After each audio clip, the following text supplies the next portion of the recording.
जय श्री कृष्ण। नमस्कार। श्रीमद् भगवत गीता के अध्ययन की श्रृंखला में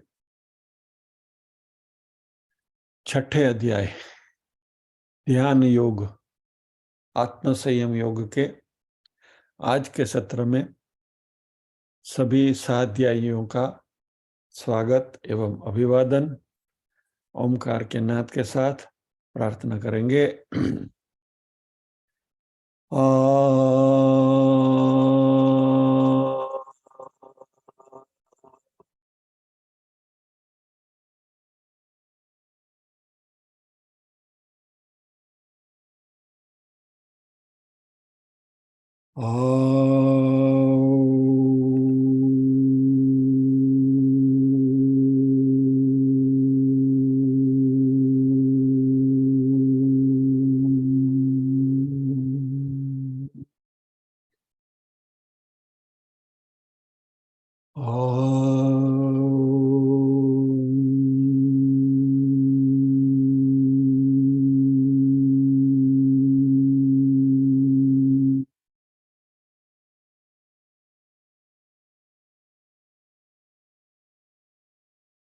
वक्रतुंड महाकाय सूर्यकोटि समप्रभ निर्विघ्नं कुरु मे देव सर्वकार्येषु सर्वदा।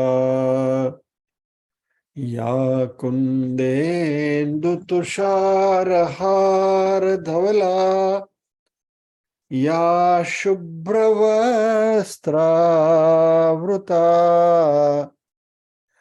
या वीणा वरदण्डमण्डितकरा या श्वेतपद्मासना या ब्रह्माच्युतशङ्कर प्रभृतिभिर्देवैः सदा वन्दिता। सा मां पातु सरस्वती भगवती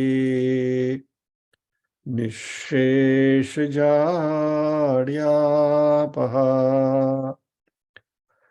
वसुदेवसुतं देवं कंसचाणूरमर्दनं देवकी परमानन्दं कृष्णं वन्दे जगद्गुरुम्। ॐ सहना भवतु सहनौ भुनक्तु सह वीर्यं करवावहै तेजस्विनावधितमस्तु मा विद्विषावहै। ॐ शान्ति शान्ति शान्तिः। यत्र योगेश्वरः कृष्णो यत्र पार्थो धनुर्धरः तत्र श्रीर्विजयो भूतिर्ध्रुवा नीतिर्मतिर्मम।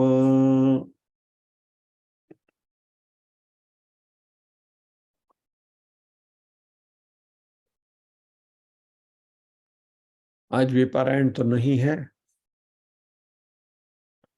छठे अध्याय का ये पूर्व भूमिका के ऊपर ही हम बात कर रहे हैं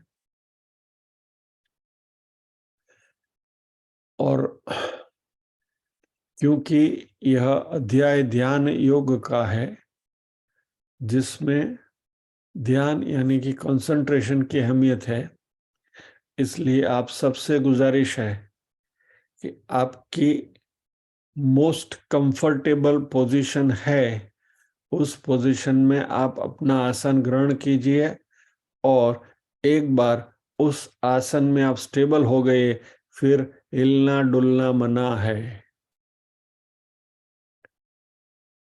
पगમાં ખંજવાળ આવતી હોય, માથામાં ખંજવાળ આવતી હોય, વાસામાં ખંજવાળ આવતી હોય તો ખંજવાળી લેવાનું, જે કાંઈ પૂરું કરી લેવાનું અને પછી સ્થિર બેસવાનું। ये प्रैक्टिस करनी पड़ेगी ना, ध्यान योग करना है। तो પછી બેઠા બેઠા આમ કરો ને આમ કરો ને આમ કરો ને આમ કરો તો ના ચાલે ને. सो बी स्टडी फोकस्ड. आपकी जो मोस्ट कंफर्टेबल है पोजीशन, उसमें आप बैठ जाइए, लेकिन एक बार उस पोजीशन आपने ले ली, हिलना डुलना मना. ओके. तो हम वेदांत के जो अभ्यासु हैं उनके लिए मेडिटेशन या तो ध्यान का क्या अहमियत है उसके बारे में बात कर रहे हैं. हम यहाँ जो ध्यान की बात कर रहे हैं वो मात्र मुमुक्षु यानी कि जो मोक्ष प्राप्ति की इच्छा रखते हैं उनके लिए ही बात हो रही है. क्या हमारे शास्त्रों में ध्यान की बहुत सारी विधियां बताई गई है, एंड दे आर सभी विधियां जो बताई गई हैं सभी शास्त्रानुसंगत है, शास्त्र के हिसाब से है. मेडिटेशन ध्यान करने से सबसे पहला फायदा तो ये होगा, यू विल फील रिलैक्स्ड. आपका शारीरिक मानसिक संताप जो है वो बहुत हद तक कम हो जाएगा. पतंजलि योग जो करते हैं उसमें एक योग निद्रा का एक प्रकार है, आप लोगों ने किया होगा कोई किसी शिविर में वगैरह जाकर योग निद्रा का प्रयोग. तो योग निद्रा भी एक प्रकार का ध्यान ही है, लेकिन योग निद्रा जो है वो शारीरिक और मानसिक संतुलन के लिए है, न कि मोक्ष के लिए. हठ योग में योग निद्रा हम करते हैं जिससे हमें बहुत रिलैक्सेशन मिलता है. और योग निद्रा जब भी करवाते हैं तभी वार्न हमें किया जाता है कि आपको रिलैक्स होना है, सोना नहीं है. नॉर्मली योग निद्रा करते करते लोग सो जाते हैं. You are not suppose to sleep but you to relax. तो एंजाइटी को, चिंताग्रस्त हैं वैसे सिचुएशन से, या तो डिप्रेशन है, डिप्रेशन को फाइट करने के लिए, या तो हमारे मूड स्विंग्स जो होते हैं, बार बार एकदम गुस्सा आ जाता है फिर डिप्रेशन में आ जाते हैं, कभी कभी कोई भी बिना वजह रोना आता है, ऐसे जो मूड स्विंग्स जो फ्रिक्वेंट हुआ करते हैं, उन सभी चीजों के लिए भी ध्यान उपयुक्त है. हमारे शरीर की इम्यूनिटी बढ़ाने के लिए भी ध्यान उपयुक्त है.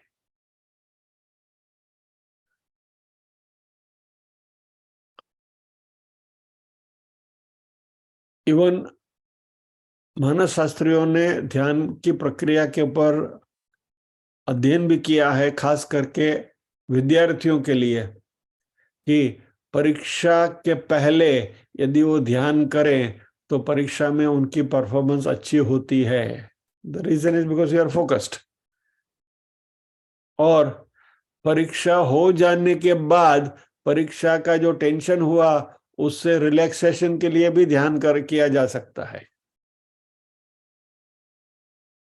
तो बेसिकली मेडिटेशन जो ध्यान जो है वह मन का टॉनिक है. तो आप इसकी प्रैक्टिस करेंगे तो फायदा ही है. और जैसे अगले हमारे पारायण के क्लास में बात हुई कि भ्रामरी करने से हमारा अटेंशन या तो फोकस बढ़ता है, लेकिन ये सारी चीजें जो हैं वह इतर बातें हैं. यहां जो हम बात कर रहे हैं, ध्यान करने से मिरेक्युलस पावर्स भी मिलते हैं, सिद्धियां मिलती हैं, एक्स्ट्रा ऑर्डिनरी पावर्स मिलते हैं. लेकिन हम वेदांत के अभ्यासुओं को इन सिद्धियों में रस नहीं है. इनफैक्ट ये जो सिद्धियां हैं वो हमारे मोक्ष के मार्ग में बाधा रूप हैं, ये बात समझते हुए चले. मैंने पानी पर चलने की सिद्धि प्राप्त कर ली ध्यान करते हुए, तो पानी पर या तो अग्नि पर, आग पर चलने की सिद्धि प्राप्त कर ली, तो उसकी वजह से मैं मोक्ष प्राप्त कर लूंगा, तो बात गलत है। कुछ समय पहले, अभी मैं वो भूल गया वो पूरा इंसिडेंस, साल, और वो व्यक्ति का नाम भी कोई राव करके कोई थे, साउथ इंडिया के से ही थे। उन्होंने डिक्लेयर किया था कि मैं पानी पे चलूंगा, और न्यूज़पेपर में बहुत खबरें छपी थी, और लोग आए थे और उनको देखने के लिए, और पर्टिकुलर डे तय किया गया था कि इस दिन ये भाई साहब पानी पे चलकर दिखाएंगे। और जब ये बारी आई, पानी में कदम रखा और चलने की कोशिश करी, डूब करके गए अंदर। फिर वो गिले कपड़े से बाहर आए, बोला सॉरी मेरा ध्यान नहीं था, फोकस नहीं था, ये हुआ वो हुआ, मुझे प्रैक्टिस की जरूरत वगैरह ब्ला ब्ला ब्ला ब्ला करके निकल गए। फिर किसी करीबी व्यक्ति ने उससे पूछा कि भला तुमको ये नहीं आता है तो ये धंधा काहे को किया इतने, क्योंकि पूरा मीडिया का अटेंशन, इंटरनेशनल मीडिया आई थी देखने के लिए कि कोई भारत का कोई योगी है प्रयोग करने वाला है करके। तो इतने सारे मीडिया कैमरा सबके सामने, बोला फियास क्यों हो गया? बोला कुछ नहीं, I have become internationally famous. मेरी तो प्रसिद्धि हो गई, मेरा तो नाम हो गया। बात यानी ये सारी चीजों के लिए ध्यान नहीं है, એટલે આપણે આ ધંધો કરવો નહીં। આપણી પ્રકૃતિને પ્રતિકૂળ હોવાથી ત્યાજ્ય છે। ये सब मिरेक्युलर पावर्स जो हैं वो संसार के साथ हमें बांधते हैं, बंधन कारक हैं, इससे हमें कुछ मिलने वाला नहीं है। You can impress some people for some time.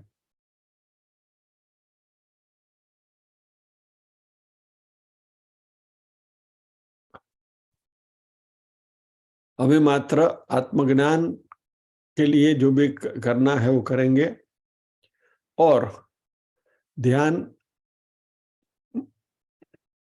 मोक्ष के लिए नहीं है इतना समझकर चले। मोक्ष प्राप्ति के लिए कोई एक्स्ट्रा ऑर्डिनरी पावर्स की जरूरत नहीं है।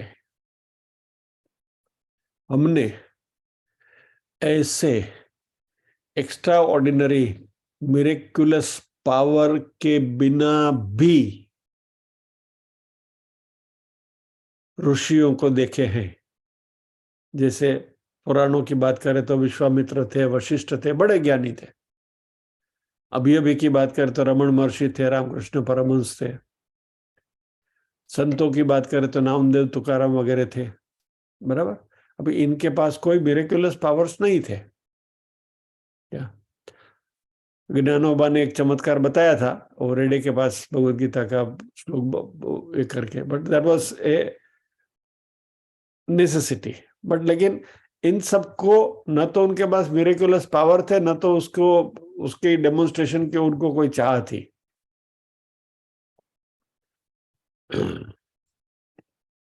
लेकिन यदि आप पुराणों में आप देखेंगे तो मिरेक्युलस पावर्स ज्ञानियों के पास कम थे, अज्ञानियों के पास ज्यादा थे। अब रामायण देखो तो रावण का बेटा जो मेघनाथ था, तो उसके पास कितने पावर थे? वो यहां से गुम हो जाता था, उधर दिखता था, उधर दिखता था, यहां से लड़ता था, वहां से लड़ता था, बराबर। तो ये सब मिरेक्युलस पावर्स थे उसके पास, लेकिन वो ज्ञानी नहीं था, वो अज्ञानी था, मूर्ख था, राक्षस था क्या? वैसे अहिरावण, उसके पास भी मिरेक्युलस पावर्स थे कि जो अरे विभीषण का रूप धारण करके राम और लक्ष्मण की कुटिया में हनुमान जी को चकमा देकर चला गया था, और राम लक्ष्मण को निद्रा में उठाकर लेके गया था उनका वध करने के लिए। तो ये सारे मिरेक्युलर पावर्स थे, राक्षसों के पास थे। ये सारे के सारे अज्ञानी थे, लेकिन उनके पास बहुत सारी सिद्धियां थी।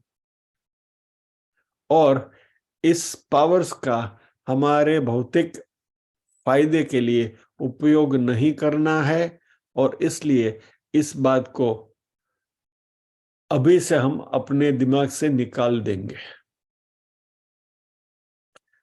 हमारा मकसद है प्योरिफिकेशन ऑफ माइंड, चित्त शुद्धि, और ये करते हुए ज्ञान प्राप्ति, और जो ज्ञान हम प्राप्त करते हैं उसको आत्मसात करना, एसिमिलेट करना, यानी gaining knowledge and assimilating knowledge.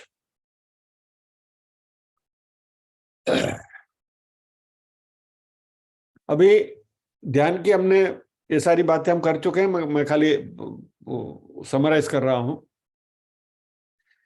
ये ध्यान के दो पहलू हैं, एक तो ज्ञान प्राप्ति से पहले और एक ज्ञान प्राप्ति के बाद। ज्ञान प्राप्ति के पहले जो ध्यान करना है वह उपासना है, सगुण साकार की उपासना, जो चित्त शुद्धि के लिए है, जो हमारे मन को शांत करे। और फिर शांत मन होने के बाद, चित्त शुद्धि होने के बाद, हमें ज्ञान योग की साधना करनी है, यानी कि ज्ञान की प्राप्ति करनी है। और ज्ञान की प्राप्ति करने के बाद जो ध्यान किया जाता है वह निधि ध्यासन का ध्यान है। तो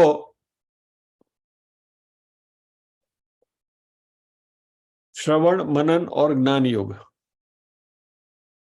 तो ये जो पूरी हमारी अध्यात्म की यात्रा है उसको तीन हिस्से में यदि हम बांटना चाहें तो सबसे पहले उपासना सगुण साकार की, फिर बाद में ज्ञान प्राप्ति यानी कि ज्ञान योग जिसमें श्रवण मनन आता है, और फिर फाइनली निधि ध्यासन का ध्यान।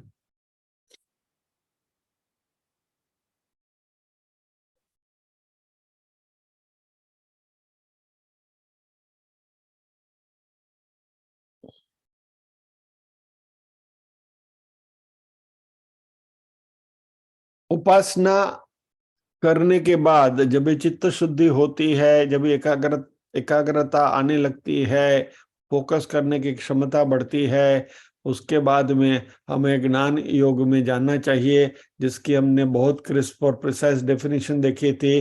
Consistent and systematic study of scriptures for a length of time under the guidance of a competent acharya. बराबर, सातत्य से,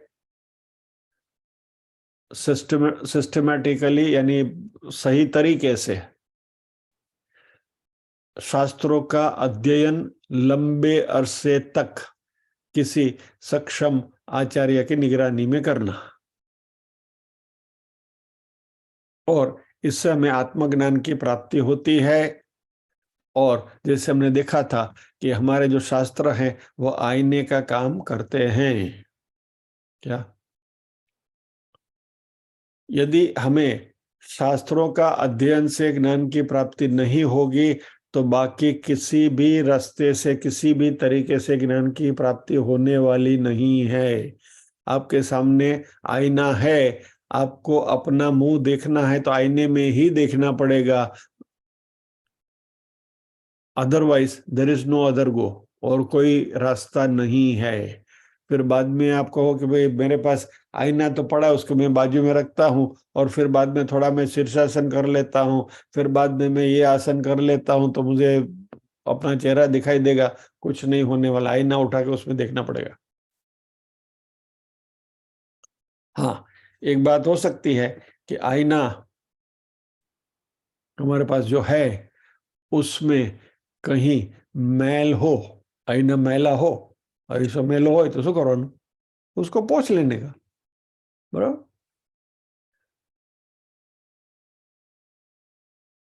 संत तुलसीदास जी ने हनुमान चालीसा की शुरुआत कहाँ से करी?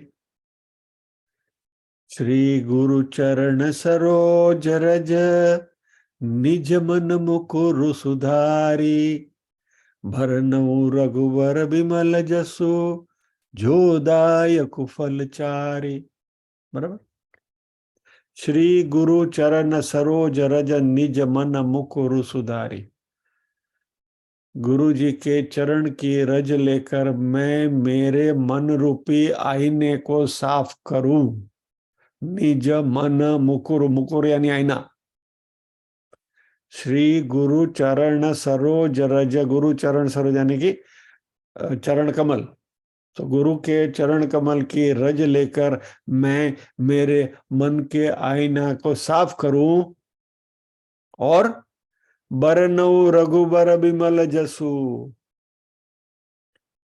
राम जी का जस का मैं वर्णन करूं, राम जी का जस गाऊं। अभी वो बरनऊ रघुबर बिमल जसु क्या है?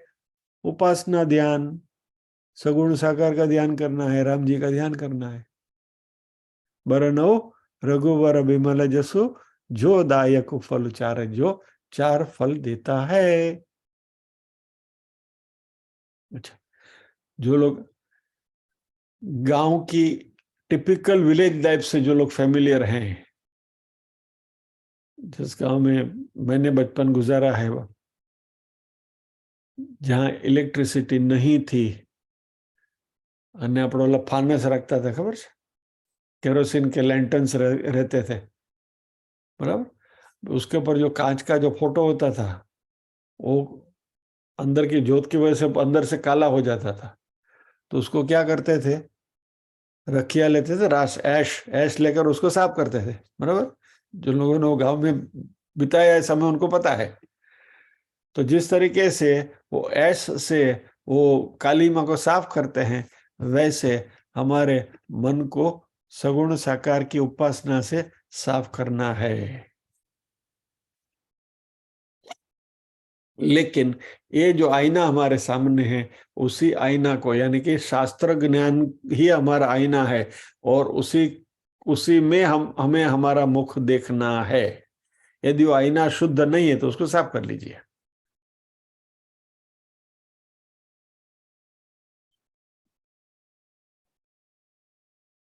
ये ज्ञान योग है। और उपासना हो गई, ज्ञान योग हो गया, निधि ध्यासन करना है।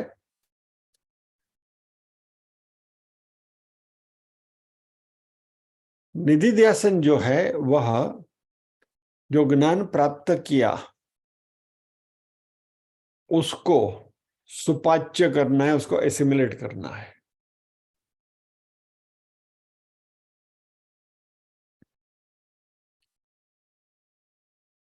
ज्ञान की जो प्राप्ति हुई,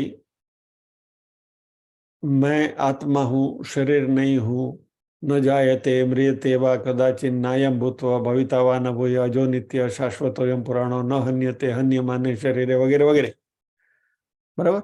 ये सब सुनने के बाद, ये सब अध्ययन करने के बाद हमें ये बात मन में आनी चाहिए कि शरीर मैं नहीं हूं, मैं मन भी नहीं हूं, मैं इंद्रियां भी नहीं हूं, कर्मेंद्रिय भी नहीं हूं, ज्ञानेन्द्रिय भी नहीं हूं, मैं तो मात्र चैतन्य हूं। I am only the awareness, बराबर, कॉन्शियसनेस, अवेयरनेस, सच्चित। ये सारा ज्ञान हमने श्रवण और मनन से प्राप्त किया, उपलब्ध किया। अभी यहाँ हमें ये नहीं सोचना है कि ये जो ध्यान है वो इस ज्ञान को ब्रह्म की अनुभूति में कन्वर्ट करेगा। ध्यान, meditation is not meant for converting knowledge into Brahman experience. ब्रह्मानुभूति के लिए नहीं है।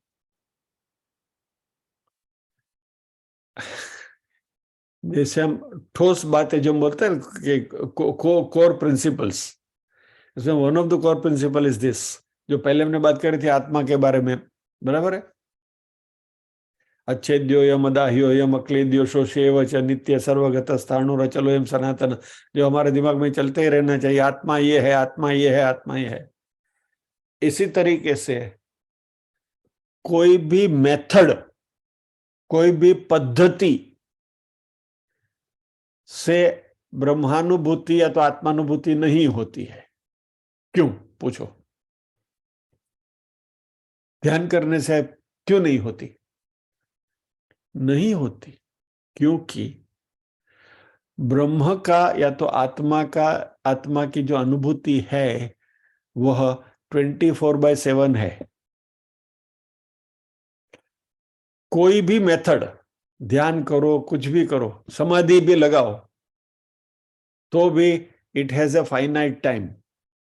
समाधि में बैठे, चलो 10 दिन समाधि में का गड्ढा खोद के उसमें बैठ गए, अंदर अपने आप को डाल के, करते हैं ना, अठियों की समाधि में बैठते हैं 10 दिन पर, मैंने देखे हैं 10 दिन 15 दिन तक खड्डा गड्ढा गाड़ के अंदर जाके पद्मासन लगा के बैठ गए, 15 दिन के बाद बाहर निकलते हैं।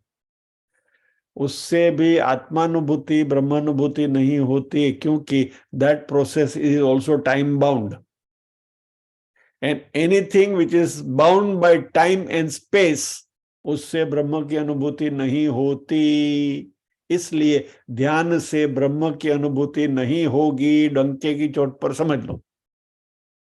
यानी जो मिसकंसेप्शन जो हमारे मन में, उसको क्लियर करते चले आगे, ठीक है।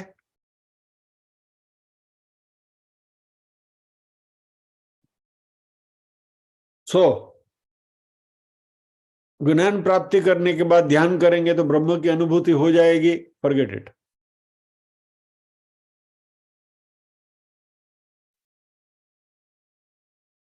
शास्त्रों का अध्ययन हमें सही तरीके से करना है, लंबे अरसे तक करना है।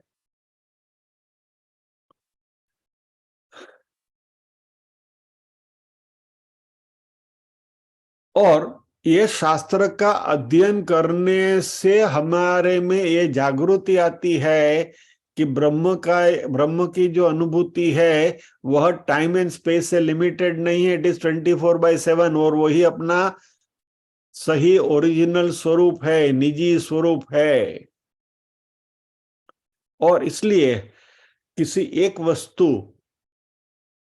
जिसके लिए आपको जीवन में कोई प्रयत्न ही नहीं करना पड़ता है, वो ब्रह्मानुभूति है।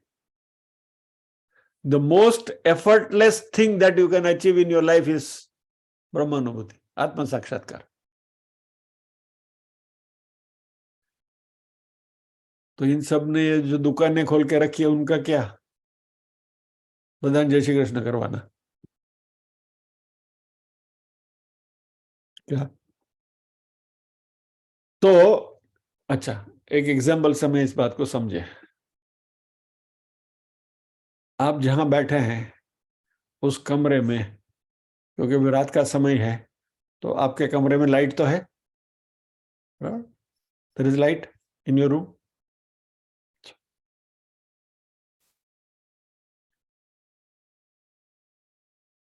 अभी आपको वो प्रकाश देखने के लिए कोई प्रयत्न करने की जरूरत है नहीं है, it is there, your room is, उसमें है, लाइट है, प्रकाश है। हाँ, आपके बगल में कौन बैठा है उसको देखना है, तो मुंडी हिला के देखो, ऐसा करो, ऐसा करो, तो आपको पता चलेगा बगल में कौन बैठा है। लेकिन ये लाइट है कि नहीं कमरे में, वो देखने के लिए कोई प्रयत्न करने की जरूरत है नहीं है। इसी तरीके से मैं ब्रह्म हूं, उसकी अनुभूति करने के लिए हमें कोई प्रयत्न करने की जरूरत, it is as evident as light in your room now. हमारे कमरे में जितनी सहजता से हमें प्रकाश की अनुभूति होती है, उतनी ही सहजता से ब्रह्म की अनुभूति होती है।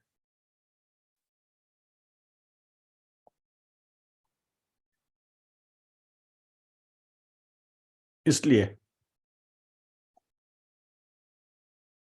हम वही चैतन्य है। ये चैतन्य चैतन्य शब्द के हम बार बार प्रयोग करते हैं, बराबर है। चैतन्य એટલે सीधी से बात करके हम जिंदा हैं, वही चैतन्य। अच्छा, તમને બધાને ખબર પડે કે નહીં કે આપણે જીવતા છીએ એમ? Do you all experience that we are alive? सबको पता है ना कि हम जिंदा हैं, वही चैतन्य है। अभी वो महसूस करने के लिए आपको ध्यान करने की जरूरत है क्या, कि भाई હું જીવતો છું જો મટાલો ध्यान लगाड़िए? नहीं, आप है जिंदा, आप ही वो चैतन्य स्वरूप है। यानी that life giving force, that chaitanya, जैसे रूम में लाइट है वैसे ही वही वही चेतना है जो हमारे साथ हमेशा 24/7 है, और जिस दिन वो नहीं है उस दिन हम नहीं है, बस। तो यही आत्मा स्वरूप है। अच्छा, ये चैतन्य जानने के लिए आपको कोई दूसरे चैतन्य की जरूरत पड़ती है क्या, कि चलो मैं जानूं कि मेरा चैतन्य अपनी जगह पर है क्या, હું જીવતો છું જોવા માટે મારે બીજું કઈ પ્રૂફની જરૂર ખરી? नहीं, હું જીવતો છું, I know it. You don't need another consciousness to know that you are conscious. समझ रहे इस बात को?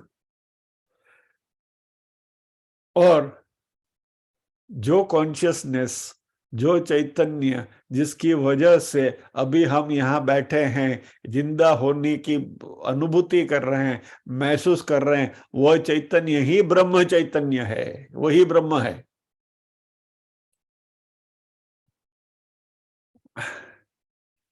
तो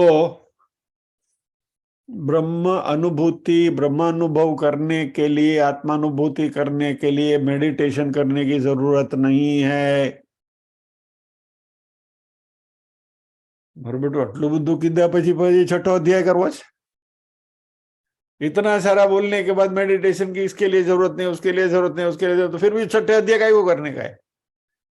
मौन सानो नाखी रहा है. एनीवे, उसका रीजन कल मैंने आपको बता दिया था. मेडिटेशन ज्ञान प्राप्ति के बाद ध्यान इसलिए करना है कि जो ज्ञान की प्राप्ति करी वो ज्ञान फल की अनुभूति करना है. Experiencing the benefit of knowledge. ज्ञान फल क्या है? वो ज्ञान प्राप्ति से शांति मिलती है, तृप्ति मिलती है, अभय प्राप्त होता है. That is, you get fullness, you get piece, you get containment, you become fearless, you feel secure. मृत्यु का भय निकल जाता है. तो ये सारी जो खलबली है, नेगेटिव इमोशंस जो निकल जाएंगे, तो मन शांत हो जाएगा. और मन शांत हो जाएगा तो उसमें ब्रह्म की अनुभूति अपने आप होगी. बराबर? तो ये जो सारी अनुभूतियां हैं, यह ज्ञान का फल है.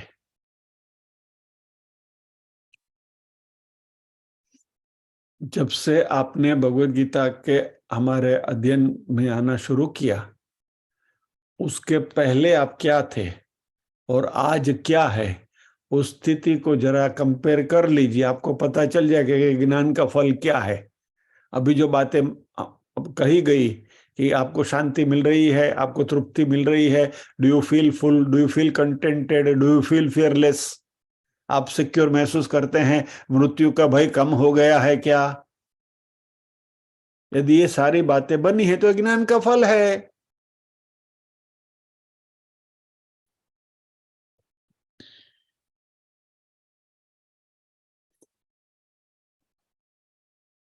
तो ये ज्ञान के फल की अनुभूति करने के लिए ध्यान करना है. और ये ध्यान कैसे करना, वही भगवान ये छठे अध्याय में सिखाने वाले हैं. હવે ભૂંડ જોયું. अभी पता चला कि ध्यान क्यों करना है और कैसे करना है. वो करेंगे हम. ओके. यह जो अध्याय है ना, उसको हम 5 सेक्शन में बांट सकते हैं.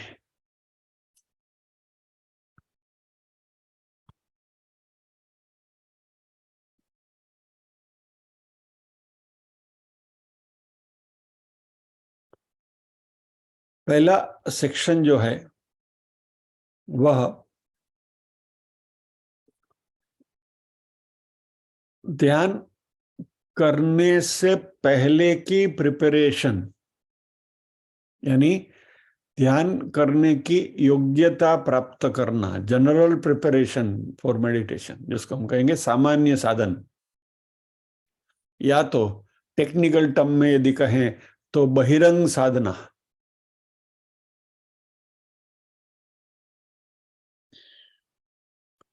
इससे हम ये टेक्निक सीखेंगे जो हमें जीवन भर उसका प्रयोग करते रहना है। यानी मात्र ध्यान करने से पहले करने की टेक्निक नहीं है, प्रयोग नहीं है, लेकिन जीवन भर करते रहने का प्रयोग है। यदि आप शास्त्रीय संगीत सीख रहे हैं तो आपको सा जब तक आप शास्त्रीय संगीत गा रहे हैं, as long as you want to sing, आपको सा का रियाज रोज करना पड़ेगा, बराबर। फिर भीमसेन जोशी हो, पंडित जसराज हो, किशोरी अमोणकर जी हो, कोई भी बड़े से बड़े सिंगर भी हो, उनको रोज 10 मिनट सा का रियाज करना ही पड़ता है। इस तरीके से, या तो यदि हम मनुष्य हैं और हमको जिंदा रहना है तो दिन में एटलीस्ट कम से कम एक बार तो खाना खाना पड़ेगा ही। जितनी सहजता से और जितनी नेसेसिटी है आपकी भोजन की, उतनी ही नेसेसिटी ये बहिरंग साधना की है ध्यान करने के लिए। तो सामान्य साधन, बहिरंग साधन, जनरल डिसिप्लिन, जो भी नाम उसको बोलो, क्या है वो छठे अध्याय में जैसे जैसे हम आगे बढ़ते जाएंगे उसकी चर्चा करते जाएंगे। छठे अध्याय में दूसरा टॉपिक जो है वह, पहले सामान्य साधन थे, अब ये विशेष साधन है। और ये जो विशेष साधना जो है वह ध्यान में बैठने से पहले, जस्ट बिफोर मेडिटेशन, पूरे दिन नहीं करना है, ध्यान में बैठने से पहले करना है। एक्चुअल मेडिटेशन जब भी करते हैं तभी। और यह विशेष साधना है, या तो इसको अंतरंग साधना कहेंगे, स्पेसिफिक प्रिपरेशन कहेंगे। That is point number 2।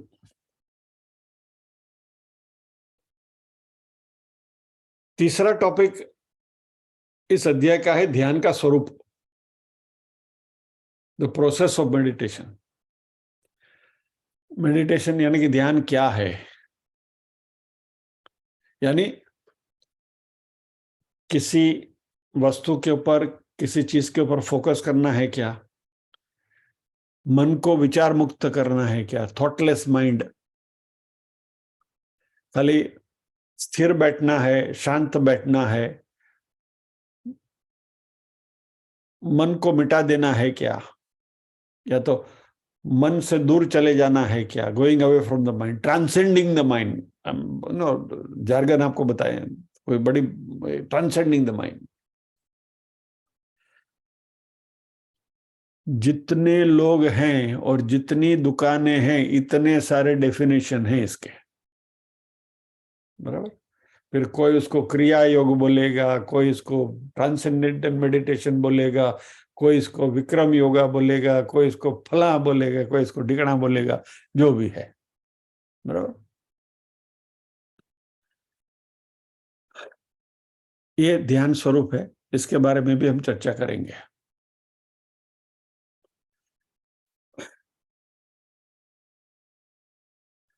और जो एमएलएम वाली ध्यान की क्रिया है ना, कि पहले आप हमारे यहाँ आ जाओ 1200 रुपया देकर, पहले તમે મુંડાવી લ્યો, પછી અમે તમને થોડું શીખવાડે એટલે પછી તમે બીજા 4ને પકડી આવો મુંડવા માટે, बराबर। उससे 1200 रुपया लो, 400 आप रखो, 800 हमको भेज दो, ये सब नाटक जो चलता है ना, यू नो वो आई एम रेफरिंग टू। तो આ ધંધામાં પડવું નહીં, ક્યાંય નહીં જવાનું। विपश्यना में भी जाने की जरूरत नहीं है।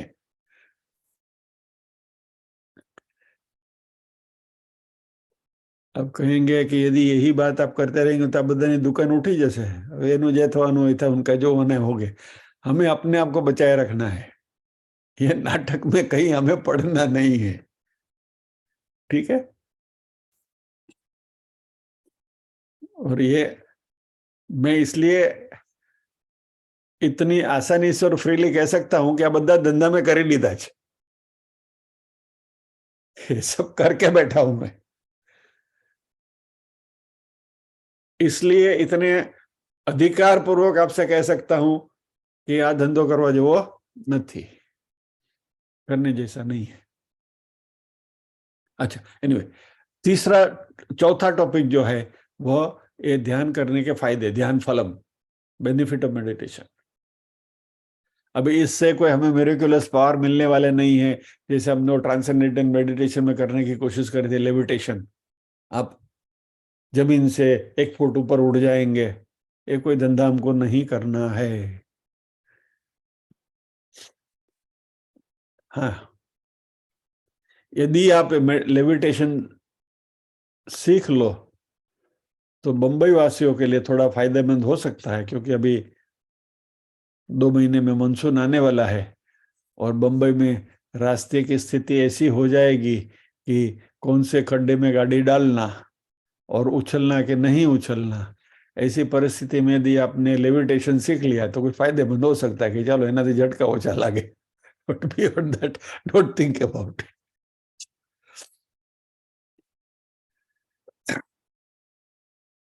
सो वेदांतिक मेडिटेशन में ध्यान का फल जो है उसकी बात हम करेंगे। और पांचवा विषय जो इस अध्याय में आएगा वो है ध्यान करते समय जो बाधाएं आएंगी, ऑब्स्टिकल्स, और इन बाधाओं से कैसे निपटना, रेमेडीज फॉर दिस ऑब्स्टिकल्स, और ये ऑब्स्टिकल्स को कैसे आत्मसात करना, कैसे हैंडल करना। यानी ध्यान प्रतिबंध परिहारो, ध्यान में जो प्रतिबंध आते हैं उनका परिहार कैसे करना, यानी उनसे कैसे निपटना, ये सारे ऑब्स्टिकल्स से कैसे बाहर निकलना। सबसे पहला ऑब्स्टिकल क्या होता है? उदाहरण के तौर पर ध्यान करने के लिए बैठे, नींद आ गई, सो गए, क्या?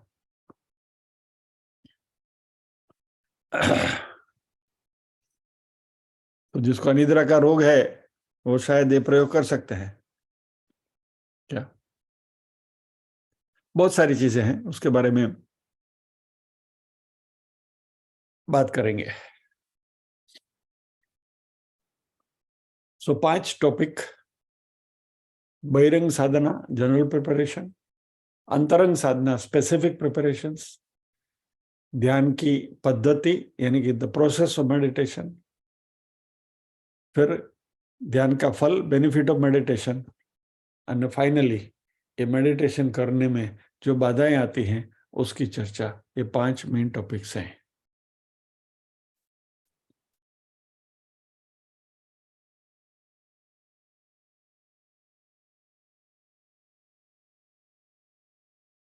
ये कृष्ण इस अध्याय में बहिरंग साधना और अंतरंग साधना, लेकिन बहिरंग साधना के ऊपर थोड़ा जोर देते हैं, एम्फेसाइज भी करते हैं, और इसकी क्या जरूरत है उसकी थोड़ी पूर्व भूमिका देख लें। अभी ऐसा है कि ध्यान करते समय मन शांत होना चाहिए, बराबर? शांत मन से ध्यान हो सकता है। अभी मान लीजिए कि आपने तय किया कि भाई रोज रात को सोने से पहले मैं 15-20 मिनट ध्यान करेंगे हम। या तो आप ऐसा तय करो कि सुबह उठकर before I start my day 15-20 minute में ध्यान करूंगा, या दम करेंगे। अभी रात को जब भी आप ध्यान करने बैठोगे तो पूरे दिन में दिमाग में बहुत सारी खलबलियां मची होंगी, बराबर? किसी के साथ हाथापाई करके आए होंगे, रास्ते में वो रिक्शा वाले के साथ गालागाली हो गई होगी, या बहस हो गई होगी, ऑफिस में बॉस ने डांटा होगा, बीवी के साथ या तो पति के देव के साथ अनबनी हो गई होगी। I now keep both the sides. कल पहले मैं खाली मात्र बीवियों को ही ये ब्लेम नहीं करना है, पति को भी साथ में ले लेते हैं। यानी कि वाइफ की हस्बैंड के साथ अनबनी हो गई, या तो हस्बैंड की वाइफ के साथ अनबनी हो गई, दाल में नमक नहीं था, चाय में शक्कर नहीं थी, या तो बहन जी का बर्थडे था और भाई साहब केक लाना भूल गए।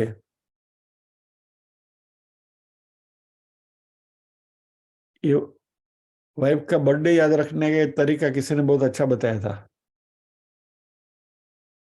कि एक साल केक लाना भूल जाओ, फिर हर हर साल याद आएगा, बराबर याद आएगा।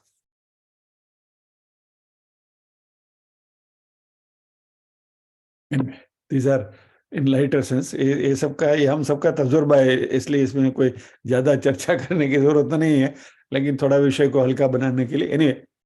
तो रात को जब ये मेडिटेशन करने बैठते हैं तो दिन भर का जो फ्रस्ट्रेशन जो है हमारा, या तो एंगर है, डिस्टर्बेंसेस है, वो सब मन में आता है।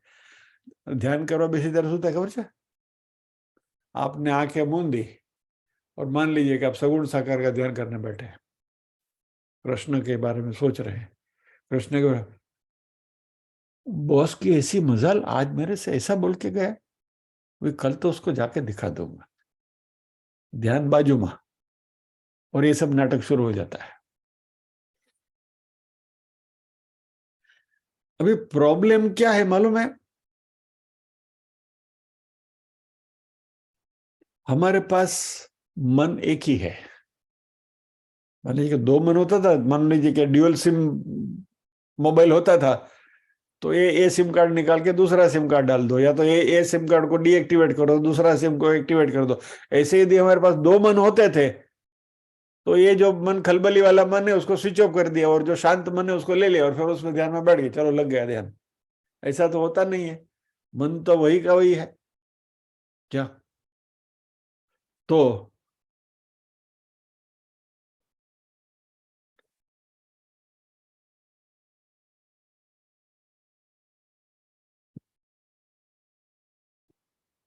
किसी ने बहुत अच्छी कंपैरिजन दी है।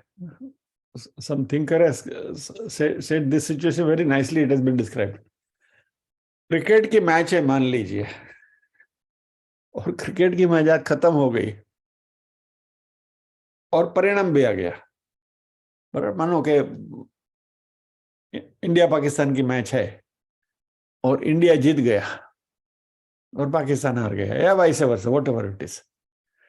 प्रॉब्लम ये होता है कि दोनों के कैप्टन रात को नहीं सो सकते हैं। जो जीता है वो टीम, वो इतना राजी खुश है, अरे वाह ऐसा होगा, हमने किया करके, तो वो पूरी रात वो उसी में उसकी जाती है, तो सो नहीं पाता है। और जो हारा, वो उसकी मायूसी में नहीं सो पा रहा है, कह रहा है ना, कहता थोड़ा अच्छा अच्छा खेले होते तो हम जीत जाते थे। सिचुएशन एक ही है, लेकिन दोनों को प्रभावित करती है।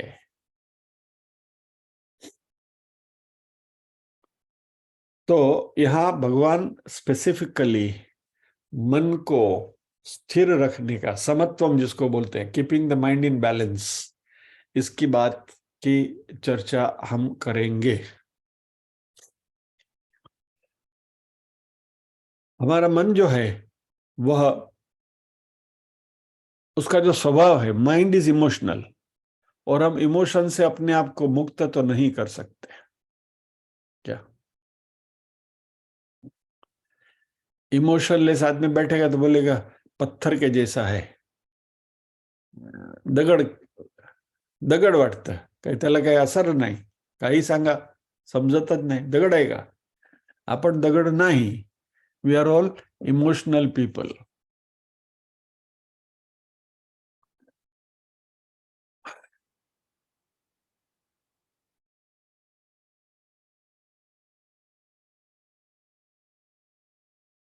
सो samatvam is necessary for dhyan. जो भी सिचुएशन है, एक्सटेसी है या तो सैडनेस है, दोनों हमें प्रभावित न करें, और हम कैसे ध्यान करें, ये समत्वम को प्राप्त करना, यह सक्सेसफुल मेडिटेशन के लिए प्री कंडीशन है।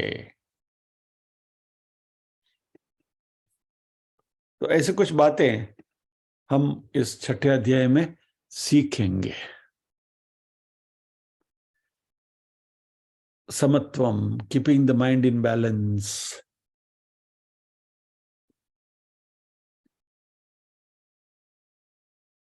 अभी हम कृष्ण से पूछेंगे कि प्रभु ये कैसा समत्व लाया जाए, तो भगवान भी मायूस हो जाएंगे, निराश थे जय भगवान। बोला अरे यार, दूसरे अध्याय में तुमको सिखा कर लाया हूं मैं। हम बोल सकते हैं हमको तो 15 दिन का याद नहीं रहता, फिर दूसरा अध्याय कब सिखाता किसको मालूम। योगस्थ कुरु कर्माणि संगम त्यक्त्वा धनंजय सिद्ध सिद्धियो समो भूत्वा समत्वम योग उच्यते। योग की डेफिनेशन भगवान ने करी थी दूसरे अध्याय का 48वां श्लोक 2/48। देख लेना, आपके पास जो भगवत गीता की किताब है उसमें जाके उसको रिफर कर लेना। योगस्थ कुरु कर्माणि संगम त्यक्त्वा धनंजय सिद्ध सिद्धयो समो भूत्वा समत्वम योग उच्यते। यह योग की बात भगवान ने करी है, समत्वम की।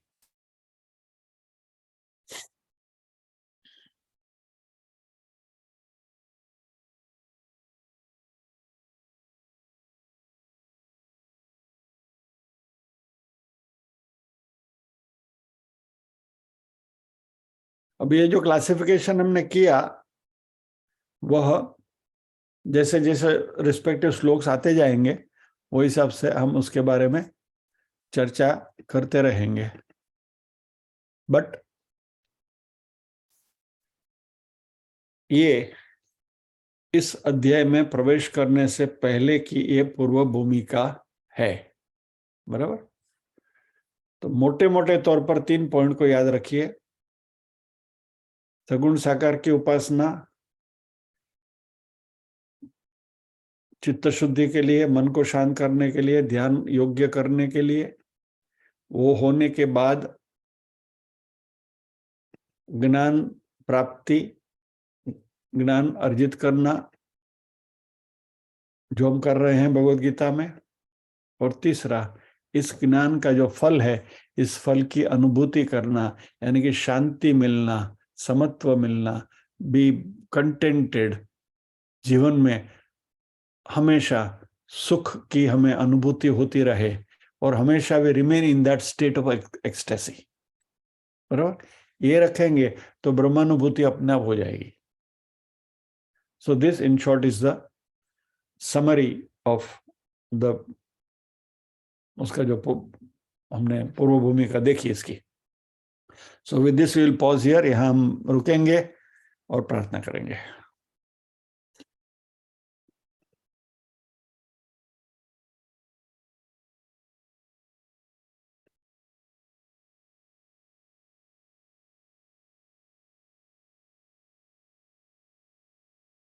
ओम असतो मा सद्गमय तमसो मा ज्योतिर्गमय मृत्योर्मा अमृतंगमय। सर्वेषां स्वस्तिर्भवतु, सर्वेषां शांतिर्भवतु, सर्वेषां मंगलं भवतु, सर्वेषां पूर्णं भवतु। लोका समस्ताः सुखिनो भवन्तु, लोका समस्ताः सुखिनो भवन्तु।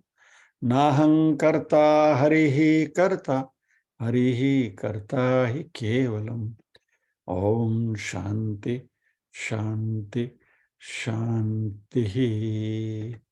सभी के हृदय कल में विराजमान परम कृपालु परमात्मा को वंदन करते हुए आज के सत्र को यहाँ विराम देते हैं। अगले शुक्रवार फिर मिलेंगे, 6ठे अध्याय की विधिवत शुरुआत करेंगे। जय श्री कृष्ण।